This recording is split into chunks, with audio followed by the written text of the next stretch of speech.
দর্শক, আজকে চলে আসলাম একটি চায়না থ্রি এবং বোম্বাই লিচু বাগানে। তো এই চায়না থ্রি এবং বোম্বাই লিচু বাগানের সমস্ত তথ্যগুলো আপনাদের সামনে তুলে ধরবো। প্রথমে আপনাদের জানাবো এই বাগানটি যিনি গড়ে তুলেছেন তিনি হচ্ছেন একজন তরুণ উদ্যোক্তা এবং ব্যবসায়ী ইব্রাহিম। তিনি এই বাগানটি গড়ে তুলেছেন সখীপুর উপজেলায় শওকত মোমিন শাহজাহান সাবেক এমপির বাসার সাথেই। তো এই বাগানের সমস্ত তথ্যগুলো আপনাদের জানাবো। তো প্রথমে একটি লিচু খেয়ে আপনাদের দেখাই লিচুটি আসলে সুস্বাদু কিনা। তো আমি যে লিচুটি খাচ্ছি এটা হচ্ছে চায়না থ্রি। এই লিচুটি খুবই সুস্বাদু। তো যারা যারা খেয়েছেন অবশ্যই জানতে পারবেন। তবে আসলে এই বাগানের লিচুর খুবই চাহিদা রয়েছে। আমি এই কারণে মূলত এই বাগানে যাওয়া। আশেপাশে অনেক বাগান আমি দেখেছি, তবে এই বাগানের লিচুগুলো খুবই সুস্বাদু। তো বাগানের লিচুগুলো আমি আপনাদের দেখাচ্ছি। দেখুন, লিচুগুলো পরিপক্ক হয়নি, কিছু যেগুলো লিচু পরিপক্ক হয়েছে সেগুলো কিন্তু এখন আজকে হারভেস্ট করা হচ্ছে। তো দেখুন কি পরিমাণ কালার আসছে। তো এই লিচুগুলো আসলে খুবই সুস্বাদু। এই বাগান থেকে অনেক দর্শনার্থী আসে, এখান থেকে নিয়ে যায় এবং বিভিন্ন জায়গা থেকে ব্যাপারী এসে এখান থেকে কিন্তু লিচু নিয়ে যায়। বিশেষ করে দেখেন আমার সামনে দেখতে পাচ্ছেন একটা সিএনজি, ওনারা কিন্তু সিএনজি নিয়ে আসছে টাঙ্গাইল থেকে।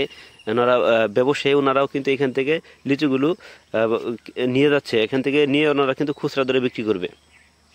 তো এখানে লিচুগুলো দেখেন কি পরিমাণ কি কালার। একজন তরুণ উদ্যোক্তা, ইনি অল্প বয়সে কিন্তু বাগান করে সফল হয়েছেন। এছাড়া উনি ব্যবসায়ী কিন্তু করেও কিন্তু সফল হয়েছেন। তো ওনার সমস্ত তথ্যগুলো দেখাবো আপনাদের। তো এখন আমি যে জিনিসটা দেখাবো সেটা হচ্ছে লিচুর যে একটা বৈশিষ্ট্য রয়েছে। এই বৈশিষ্ট্য হচ্ছে আপনাদের প্রচুর পরিমাণে কিন্তু এখানে কিন্তু যত্নের প্রয়োজন পড়ে না। উনি কিন্তু মোটামুটি একটা যত্ন নিয়েছেন। এই যত্নের মাধ্যমে কিন্তু দেখুন কি পরিমাণ কালার আসছে। তো এখানে কিন্তু খুব একটা কীটনাশকের প্রয়োজন পড়ে না, খুব একটা সারেরও প্রয়োজন পড়ে না। তবে নিয়মিত যত্ন নিতে হয়, তার ফলে কিন্তু এরকমই হয়। তো ইব্রাহিম ভাই সাক্ষাৎকারটা নিতে পারলাম না, উনি খুবই ব্যস্ত ছিলেন। কারণ ফল নিয়ে যেহেতু বিভিন্ন জায়গা থেকে গাড়ি আসছে, দেখতে পাচ্ছেন এইগুলাকে উনি তার মালামালটি পৌঁছে দিচ্ছেন। এই জন্য ওনার কাছ থেকে তেমন তথ্যগুলো আমি নিতে পারলাম না। তো আমি আপনাদের বাগানটা পুরোটাই দেখাবো এবং লিচুগুলো দেখাবো এবং ওনার কাছ থেকে যে তথ্যগুলো আমি জেনেছিলাম সেগুলো আপনাদের একটু জানাবো। তো চায়না থ্রি এবং বোম্বাই লিচু বাগান কিন্তু আপনার 3 বছর থেকে মোটামুটি ভালো ফলন আসে। রোপণের পরের বছরে মোটামুটি ফলন আসে, তবে তৃতীয় বছরে পূর্ণাঙ্গ ফলন চলে আসে।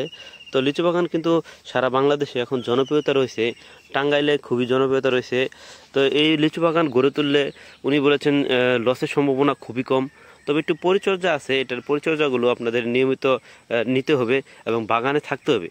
শুধু নিজের পরিচর্যাটা জানতে পারলে কিন্তু বাগানের অবশ্যই ভালো হবে। তো দেখতে পাচ্ছেন আমার পিছনে কি পরিমাণ চায়না থ্রি লিচু ধরে আছে, এটা কিন্তু চায়না থ্রি লিচু। তো আমি আপনাদের একটা বোম্বাই লিচু বাগান দেখাবো, সেই লিচু গাছে কি পরিমাণ লিচু ধরে আছে সেটাও আমি আপনাদের দেখাবো।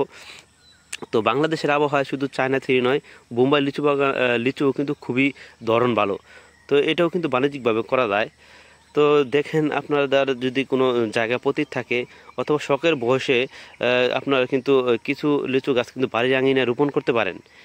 কারণ একটা লিচু গাছ দিয়ে কিন্তু হিউজ পরিমাণ লিচু আসে, যা আপনাদের পারিবারিক চাহিদা পূরণ হবে। তো লিচু সারা বাংলাদেশে জনপ্রিয়তা রয়েছে। তো আপনারা কিন্তু চাইলেও কিন্তু বাগান করতে পারেন।